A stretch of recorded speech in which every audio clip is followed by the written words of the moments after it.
Antes de su arresto en febrero de 2005, Dennis Rader era visto en su comunidad local como un hombre normal, educado y bien educado. Los medios lo describieron como un trabajador incansable con múltiples grados, devoto asistente a la iglesia y líder de los Boy Scouts. Según los informes, era un miembro activo y respetado de su comunidad. Pero esa fachada se derrumbó cuando se reveló que Rader era el infame y previamente no identificado asesino en serie que fue apodado Bind, Torture, Kill, un criminal brutal y violento que había aterrorizado Wichita, Kansas, durante varias décadas.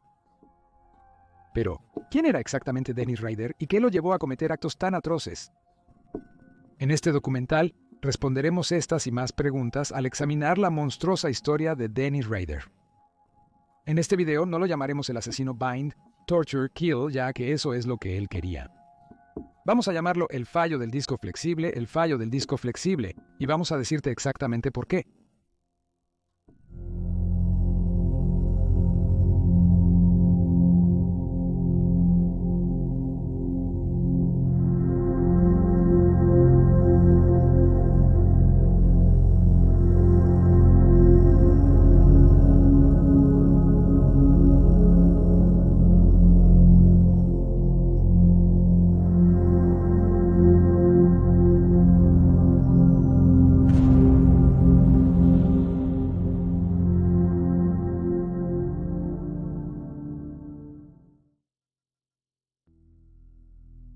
Vida temprana.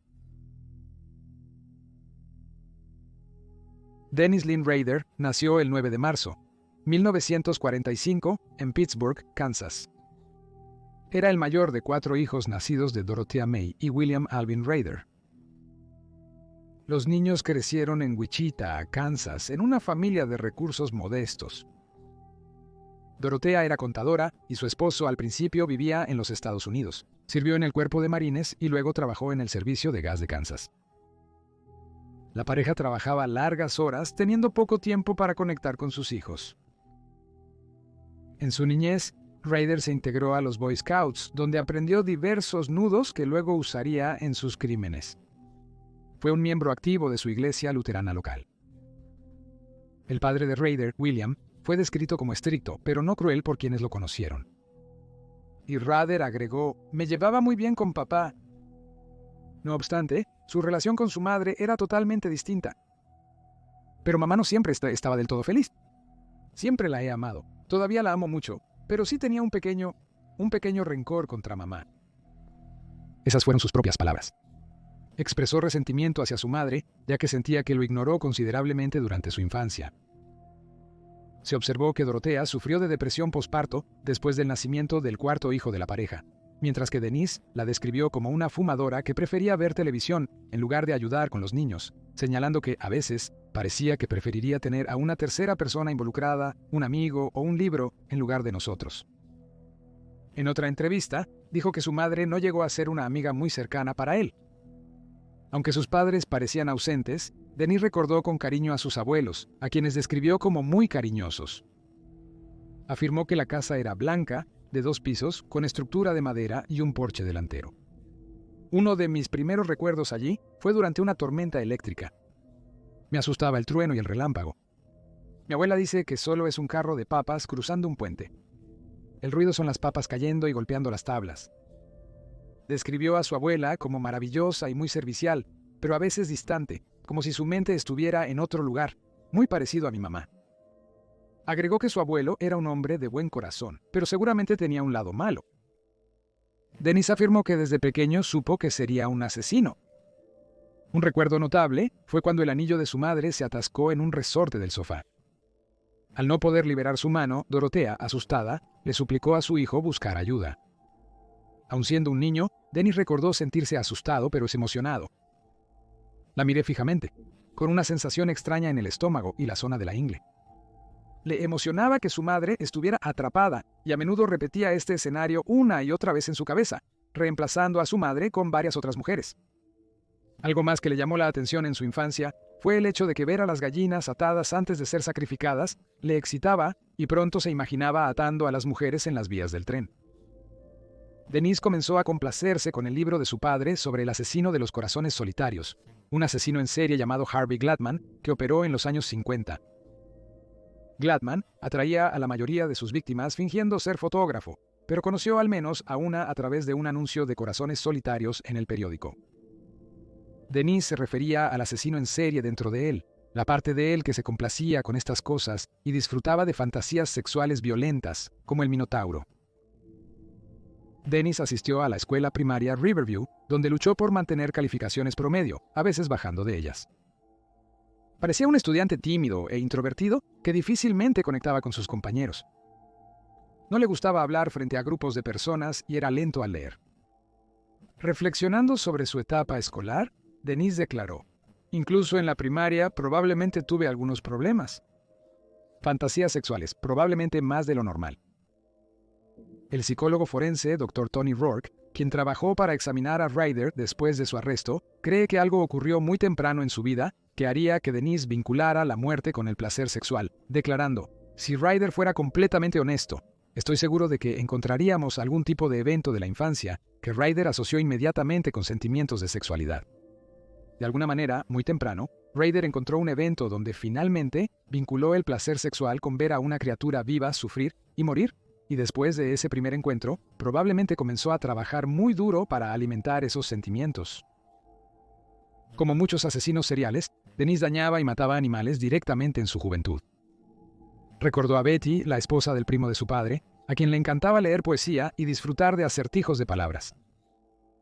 También crió, como se mencionó, gatos odiados. Contaría historias de cómo ahogaba gatos en sacos de arpillera en su granja. Como yo, creía que tenían un poder místico oculto, un mal que debía erradicarse. Sus historias pueden haberme influenciado para buscarlos como víctimas de esclavitud. Sí ahogué a 1 o 2 gatos. Rayler también había hablado abiertamente sobre su dificultad para aceptar el rechazo. Afirmó que la hija del pastor de su iglesia fue su primera novia real durante su infancia. Debía ser amor, pues sufría si no la veía los domingos. Cuando su papá la trasladó de la zona, quedé devastado. Siempre me costó aceptar el rechazo. Considero que mis mayores problemas son el rechazo y la falta de atención. De algún modo, la necesidad de atención como un niño amado no se desarrolló adecuadamente. Curiosamente, de joven Ryder sentía una gran fascinación por los hilos, al grado de excitarse con solo entrar en uno. Afirmó que a menudo jugaba con sus hermanos a los vaqueros e indios, disfrutando ser capturado y atado. Estar atado e indefenso, o ver a otros atados e indefensos, era algo que Ryder encontraba profundamente excitante. Otras cosas que disfrutó en su infancia incluyeron historias de crímenes verdaderos y ficticios que involucraban a mujeres atadas e indefensas, y películas clásicas de terror y monstruos, incluyendo La Casa de Cera de 1953 y El Hombre Lobo de 1943, sobre las cuales Ryder afirmó: «El hombre lobo acechaba a sus víctimas. Su rostro era un verdadero monstruo en la luna, la criatura mística. Había cierta excitación sexual en eso, en la persecución, la caza». Tras la primaria, Ryder estudió en la preparatoria Wichita Heights de 1959 a 1963, mientras trabajaba a tiempo parcial. Siguió teniendo dificultades con matemáticas e inglés, pero sobresalió en arte. Comenzó a darle prioridad a su trabajo. Pero como quería ahorrar para un coche, su educación le pareció menos relevante en ese instante. Durante este periodo, realizó su primer allanamiento al irrumpir en la escuela una noche y rebuscar en los escritorios de las chicas. Tocar sus pertenencias parecía emocionarle. Con el tiempo, se volvió más audaz en los allanamientos de morada. Esperaría hasta que nadie estuviera presente en una casa antes de entrar, localizando las habitaciones pertenecientes a las chicas y revisando sus posesiones. A menudo tomaría ropa interior o medias como recuerdo. Las fantasías de Ryder se intensificaron al comenzar a espiar por las ventanas para ver a las mujeres desvestirse. La doctora Catherine Ramsland escribió en su libro Confesión de un asesino en serie, la historia no contada de Dennis Ryder, el asesino Bind, Torture, Kill, que mostró el desarrollo de la parafilia, que se describe como un trastorno sexual que generalmente comienza en la infancia o adolescencia y continúa hasta la edad adulta. Con este trastorno, la excitación sexual proviene de objetos, como muñecas o ropa interior, actividades específicas como el bondage o apuñalamiento, o experiencias desviadas, incluyendo perseguir, asfixiar y vomitar. Aquellos con el trastorno a menudo se consumen por él, con fantasías que se vuelven más detalladas al envejecer. Dennis informó que, comenzando en su adolescencia temprana, utilizó el sótano de su casa familiar para practicar la asfixia autoerótica, donde se colgaba para poder alcanzar el clímax. Informó que pasó años construyendo artilugios que aumentaban la excitación sexual y obtenía placer de todo tipo de cosas, aparte de colgarse y atarse a sí mismo. Desnudarse o vestirse con ropa de mujer también funcionaba. Más tarde se fotografiaría a sí mismo, frecuentemente con máscara, vestido de mujer, atado y o colgado. Cuando se le preguntó sobre las fotos, Rader admitió que estaba fingiendo ser sus víctimas. Dennis también disfrutaba pensando en la tortura mental extrema de otros. Con la escritura del Dr. Ramsland, los sadistas disfrutan de la sensación de poder y autoridad que surge de tener su manera con un ser humano vulnerable y sumiso, y Rader ejerció poder, ya que cuando finalmente pasó a matar, les decía a sus víctimas que iban a morir. Él quería que ellos supieran eso. El Dr. Ramsland agregó que las parafilias se desarrollan a medida que el instinto sexual se combina con otras experiencias. Una vez establecidas, se vuelven la forma principal de excitación, dificultando el cambio a experiencias más normales. Tras graduarse en 1963, Rader trabajó en una tienda de comestibles local y en el verano de 1966, a los 21 años, se unió a la Fuerza Aérea de los Estados Unidos. Algunos especulan que lo hizo para evitar ser reclutado en la Guerra de Vietnam. Sirvió 4 años antes de ser dado de baja en 1970 y menos de un año después conoció a Paula Dietz, con quien se casó el 22 de mayo de 1971. Eventualmente tendrían 2 hijos. 2 años después, Rader consiguió empleo en Cessna, un fabricante de aviones pequeños. Por esta época, obtuvo un título asociado en tecnología de ingeniería electrónica, luego se inscribió en la Universidad Estatal de Wichita para obtener una licenciatura. No obstante, tras unos 9 meses, Dennis perdió su empleo, lo que lo dejó deprimido y desorientado. Comenzó a hacer trolling, que consistía en conducir para observar a las mujeres atractivas, una de sus actividades favoritas. Comenzó a acosar a las mujeres mientras compraban y fantaseaba con esconderse en la parte trasera de sus autos para poder sorprenderlas y secuestrarlas a punta de pistola. Pero no fue hasta enero de 1974 que Rader se decidió por su objetivo final. La familia Attaro, 33 años y su hija de 11, llamaron la atención de Rader en noviembre de 1973, cuando las vio camino a la escuela y las siguió. Julie vivía en North Edgemoor con su esposo Joseph y sus 5 hijos. La mañana del 15 de enero, 1974, cuando Rader actuó, los 3 hijos mayores ya estaban en la escuela. Dennis había estado planeando meticulosamente este asalto y asesinato durante semanas, si no meses. Había pasado tiempo reuniendo su kit de golpe, que incluía una pistola, cuchillos, capuchas, cuerdas, cinta, bolsas de plástico, guantes y una variedad de herramientas para romper y entrar. Tras meses de vigilar a la familia, decidió que el mejor momento para atacar era por la mañana, cuando los hijos mayores estaban en la escuela y el marido de Julie trabajando. Imagina la sorpresa de Rader cuando, después de cortar las líneas telefónicas de la casa a las 8:20 am y entrar, descubrió que Julie no estaba sola con sus 2 hijos menores. Joseph, el esposo de Julie, también estaba allí. Dennis levantó su pistola calibre 22 y le dijo a la familia que era un robo y que no debían alarmarse, agregando que era un criminal en fuga y solo necesitaba suministros y dinero en efectivo.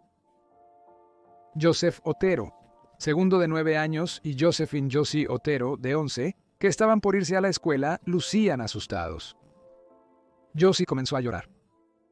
Rader se agitó por el perro ladrador de la familia, y después de amenazarlos, Joseph accedió a poner al canino afuera en el jardín. Luego Rader ordenó a los 4 familiares que entraran a una habitación donde les ató las manos detrás de la espalda y puso bolsas de plástico sobre las cabezas de Joseph y Joey. Julie y Josie intentaron negociar su liberación, pero a Rader no le importó. Primero mató al padre y al hijo, antes de poner un cordón de atadura alrededor del cuello de Josie hasta que perdió el conocimiento, luego estranguló a su madre. Después, transportó a Josie de 11 años al sótano y le quitó la ropa antes de colgarla de una tubería que era lo suficientemente fuerte para soportar su peso.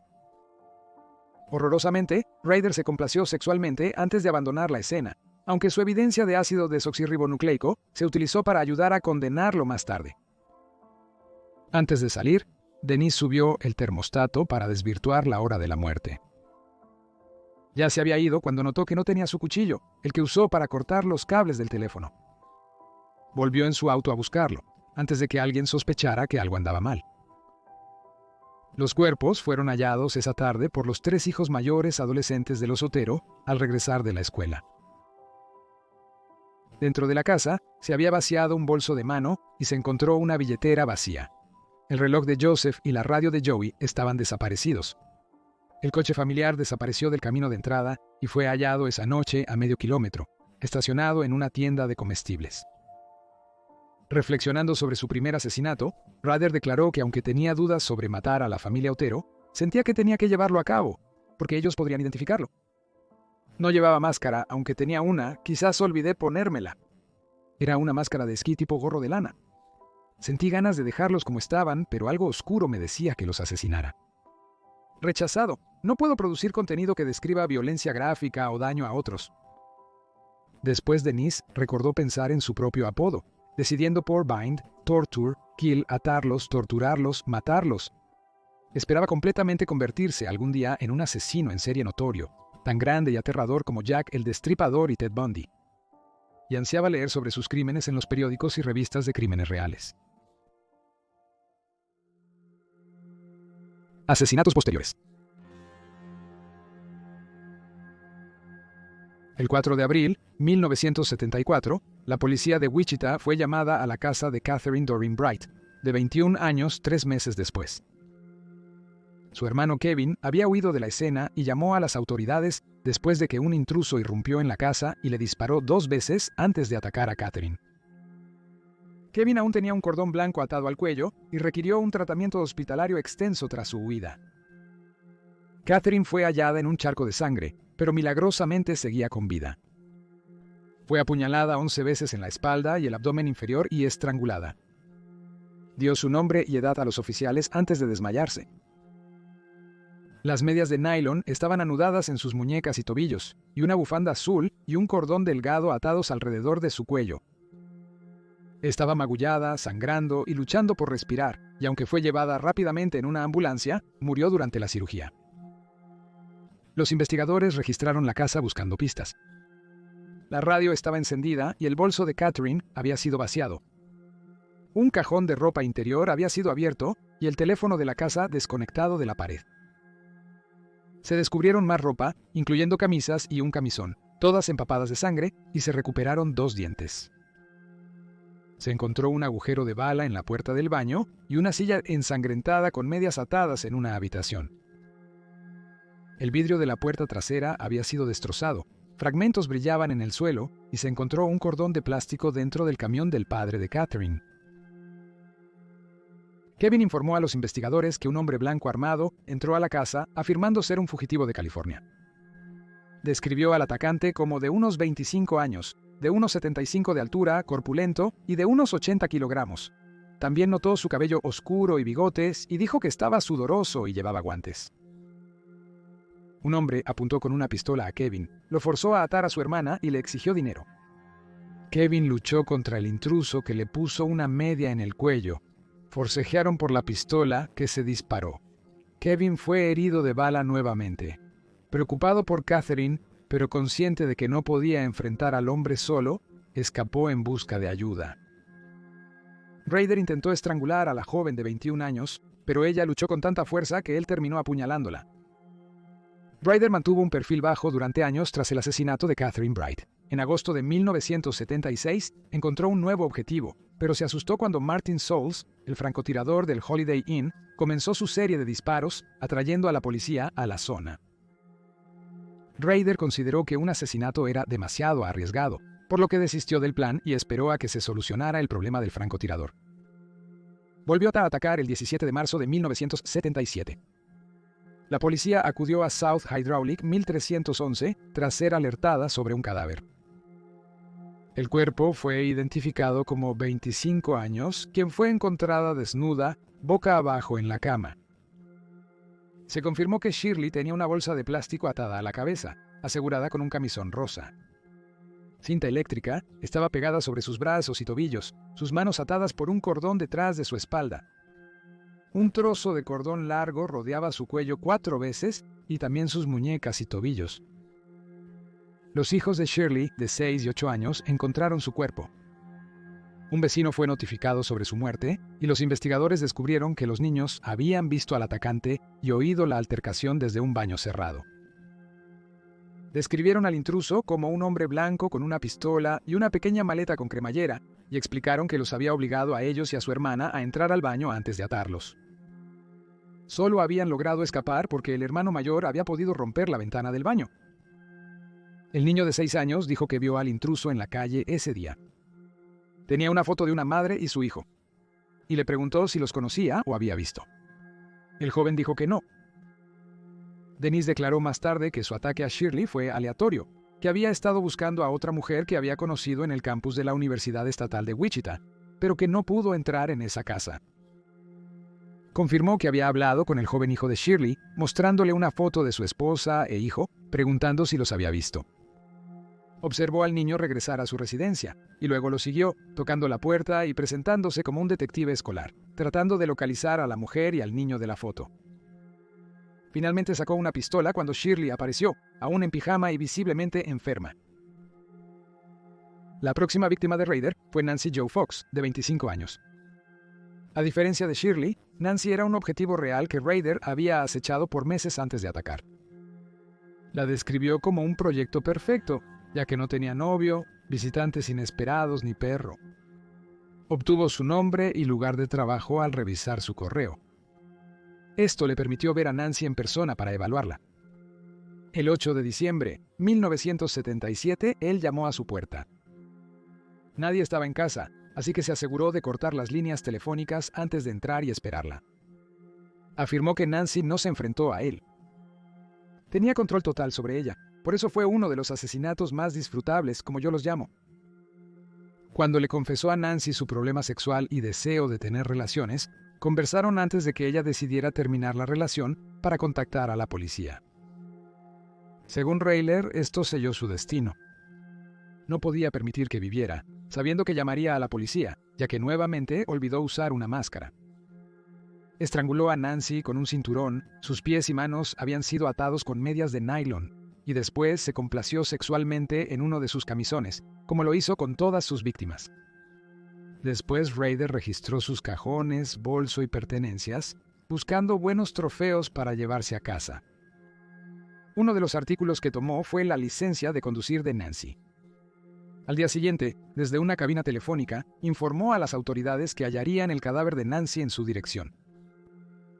Como se mencionó, a Denise le encantaba ganar infamia a través de sus asesinatos.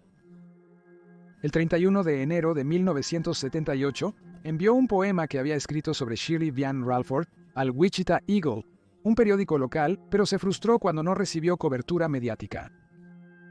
Después escribió otro poema sobre Nancy Fox, y lo envió con una carta a la estación de TV Cake en Wichita. En la parte inicial de la carta, que estaba llena de errores de ortografía, escribió: «Encuentro que el periódico no escribe sobre el poema en vano y es divertido». Un pequeño párrafo habría sido suficiente. Rader continuó reclamando anónimamente la responsabilidad por los asesinatos de Nancy, Shirley, Catherine y los 4 miembros de la familia Otoros, y también sugirió posibles apodos para él mismo, incluyendo Bind, Torture, Kill y variaciones de este. Afirmó que había sido impulsado a matar por el factor 10, algo a lo que se refiere una y otra vez como la razón por la que es tan violento e insensible. Más tarde colaboraría con la doctora Ramsland para que ella pudiera descubrir su factor 10 sin 10. Sin embargo, Ramsland le dijo a los medios que a Rader no le agradó la falta de dificultad. Quiere que sea este misterio intenso y profundo al que nadie podrá acceder completamente. Añadió que al final Rader no es tan enigmático. Lo llamo la trayectoria hacia la violencia, señaló, afirmando que el factor 10 es realmente solo una combinación de sus impulsos sexuales aislados y su anhelo de fama, que se cruzan con su vida de fantasía, así como la oportunidad de llevar a cabo sus crímenes. Dado que encontró los asesinatos de la familia Otero muy emocionantes, probablemente lo alentó a seguir matando.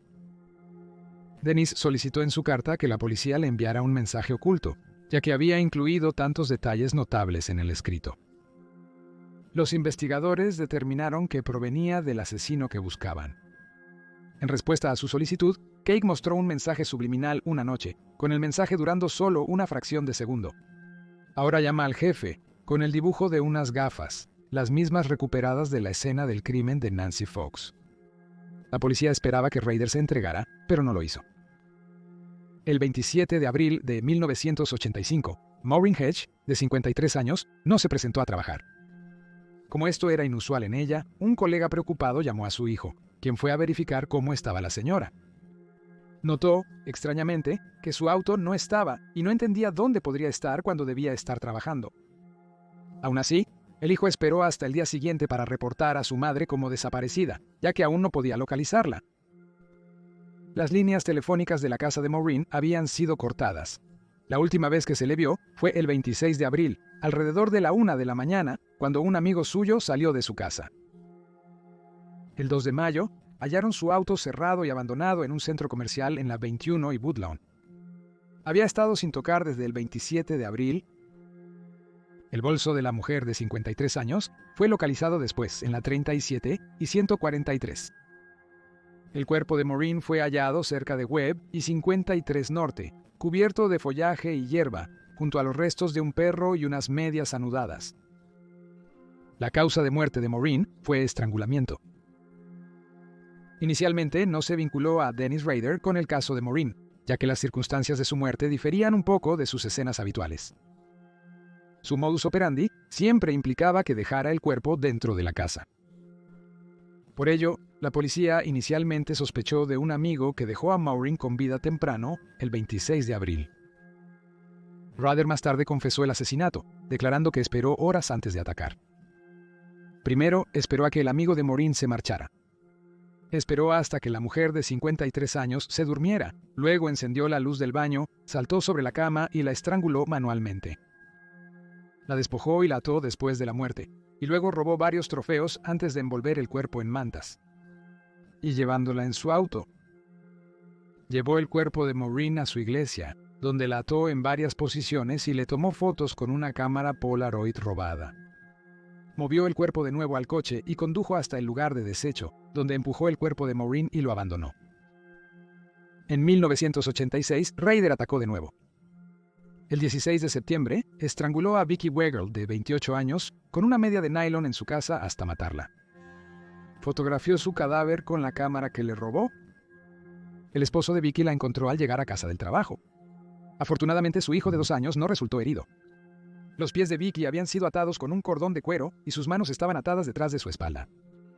También se halló un cordón de zapato de cuero bajo una media de nylon rodeando su garganta. El automóvil de la pareja no estaba en la entrada y luego fue hallado en el estacionamiento de una tienda cercana a su hogar. Última víctima de Rader. Entre 1974 y 1988, Rader trabajó para ADT Security Services, donde parte de su trabajo requería que instalara cámaras de seguridad en las casas. Muchas de las alarmas se instalaron después de la noticia de que un asesino en serie estaba suelto. En 1991, se convirtió en un perrero y un oficial de cumplimiento en el suburbio de Park City. Aquellos que lo conocieron en ese momento recordaron que era demasiado entusiasta y extremadamente estricto. Parecía obtener un gran placer de acosar a las mujeres solteras. Un vecino recordó que él mató a su perro sin razón alguna. Aún así, según la mayoría de los relatos, se le veía como un tipo ejemplar en su comunidad local. Era tranquilo, educado y presidente del Consejo de la Iglesia Luterana Cristo. Además, era conocido por ser un buen padre y líder de los Cub Scouts. Su hija Kerry declararía más tarde que le resultaba difícil conciliar al hombre que conocía como su padre con el asesino, describiendo su crianza como la de una familia estadounidense normal. Su última víctima fue una mujer de 62 años llamada 500 Olores, 500 Avis. Amigos preocupados pidieron una revisión del bienestar de 500. El 19 de enero de 1991, cuando se descubrió que no se encontraba en ninguna parte de su casa y su casa estaba en desorden. Los investigadores descubrieron que las cortinas de su casa estaban cerradas y una luz exterior permanecía encendida, a pesar de que era pleno día. Amigos informaron a oficiales que siempre estacionaba en el garaje y era inusual dejarlo en la entrada. El cable del teléfono de la cocina fue arrancado y había vidrio roto en la sala de una ventana destrozada. En el dormitorio, las sábanas fueron retiradas. Llaves del coche se encontraron en el techo del garaje y en el maletero del vehículo de Dee, las autoridades hallaron una alfombra. A un cuarto de milla de distancia se recuperaron sábanas y un colchón. El cuerpo de Dee fue encontrado el 1 de febrero. Un chico que paseaba a su perro en la calle 117 halló los restos bajo un puente. El cuerpo estaba boca arriba, con un par de medias envueltas alrededor del cuello. Las piernas estaban atadas con medias en las rodillas y una máscara de porcelana pintada a mano estaba cerca. La detención y sentencia. El amor de Dennis por el protagonismo finalmente causó su caída. Ansioso por hacer notar su presencia, a menudo buscaba demostrar su inteligencia, participando en juegos de gato y ratón con los investigadores. Para el 2004, su caso se consideraba frío. Dado que Rader no había quitado la vida a más víctimas desde 1991, muchos asumieron que estaba muerto o encarcelado por otros delitos, pero a él no le gustaba esta idea y comenzó a enviar cartas, burlas y paquetes a la policía y a los medios para demostrar que aún estaba vivo.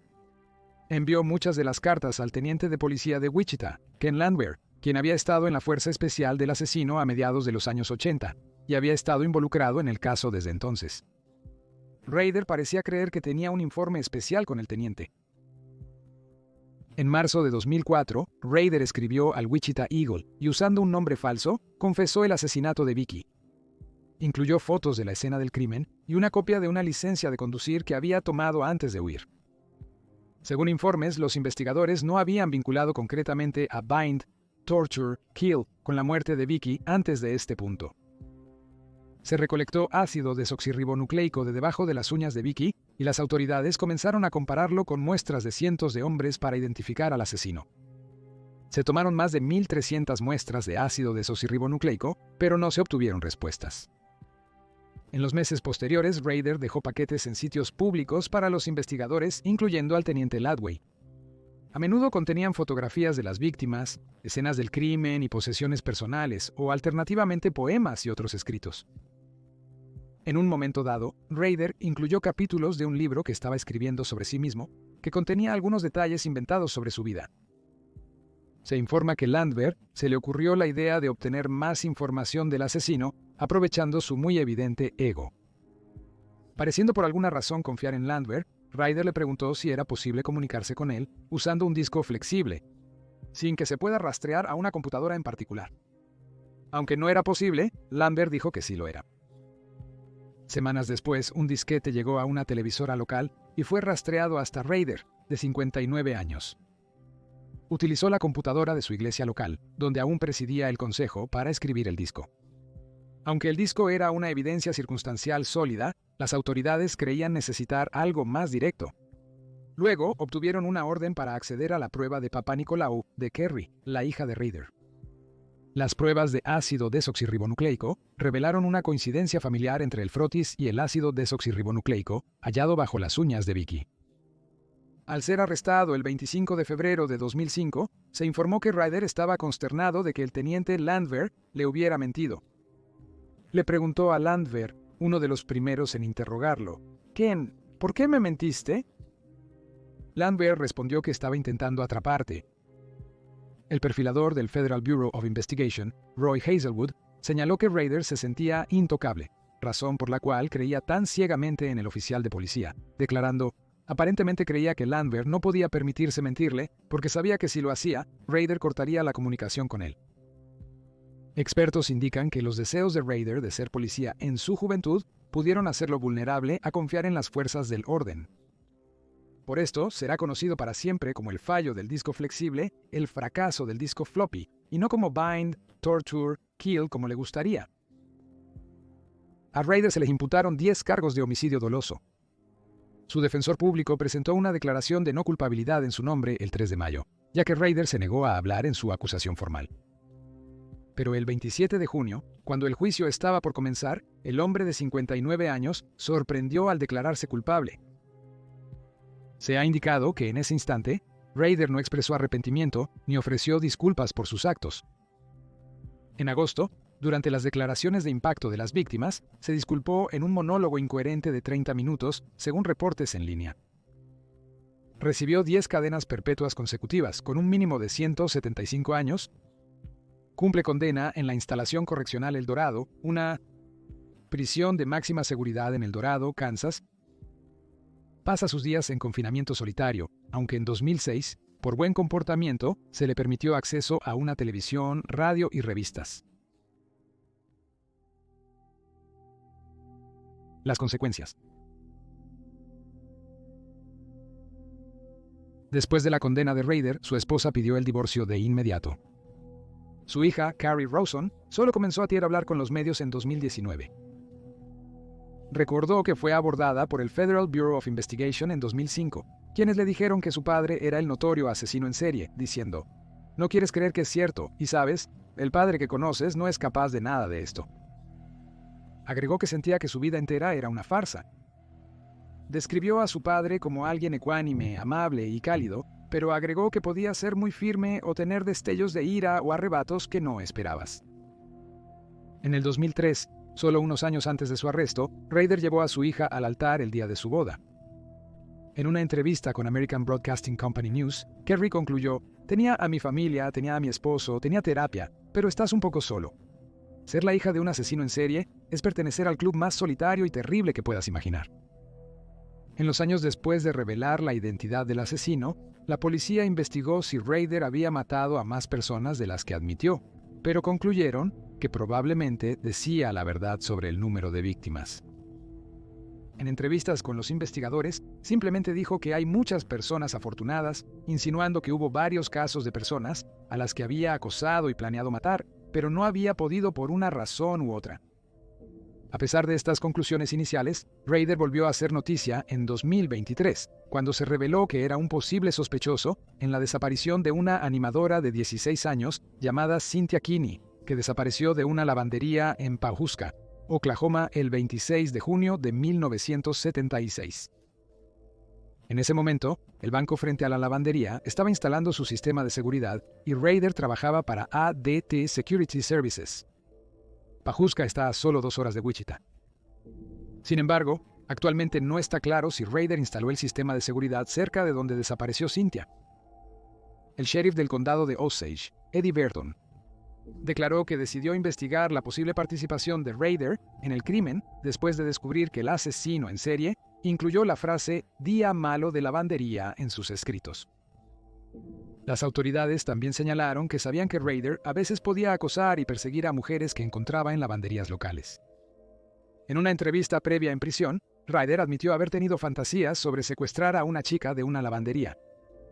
Esta investigación también llevó a las fuerzas del orden a conocer sobre el asesinato de 22 años, cuyo cuerpo fue hallado en diciembre de 1990 en el condado de McDonnell, Missouri. 2 meses antes había sido violada, estrangulada y atada con diferentes amarres.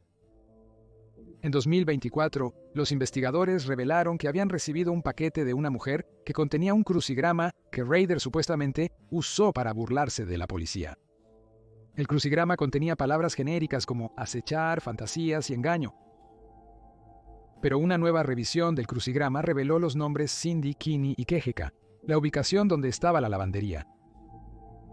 Sin embargo, al escribir este documental, no hay una conexión definitiva entre Cindy y Rader. Su hija ha intentado hablar con él para averiguar si tiene más víctimas de las que admite, pero al parecer ha rechazado cooperar. Kerry le dijo a News Nation que se enfrentan a un hombre que está jugando muchos juegos.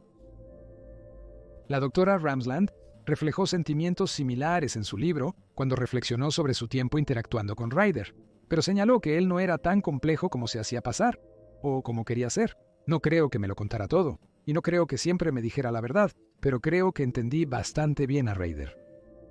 Dennis Rader pretende ser inteligente, misterioso e intocable, pero en gran medida parece ser un hombre egocéntrico que disfruta aterrorizando a mujeres y niñas vulnerables para su propia gratificación sexual. Aunque no está claro cuándo exactamente desarrolló un gusto por la violencia, ciertamente es algo que ha llevado consigo desde su infancia.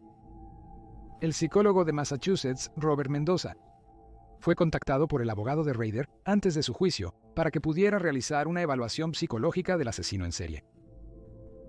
Después de una entrevista con Rader, Mendoza concluyó que sufría de varios trastornos de personalidad, incluyendo trastorno obsesivo-compulsivo, narcisismo y personalidad antisocial. Observó el elevado ego de Rader y afirmó que su creencia de ser especial le hace pensar que merece un trato preferencial. Rader también sigue anhelando atención y admiración, algo que los expertos observaron en su infancia y muestra una total y absoluta falta de empatía. Carrie Rawson, al visitar a su padre en prisión, comentó que Rader ahora es una sombra de lo que era antes. El hombre que una vez infundió miedo en los corazones de los residentes de Wichita, ahora se ha reducido a un hombre frágil y anciano que lucha por hacer mucho por sí mismo. Ahora tiene 78 años, depende de una silla de ruedas para moverse y ha perdido gran parte de su otrora imponente estatura. Kerry observó: «Se está pudriendo hasta el núcleo. ¿Añadiremos a esto? Bueno,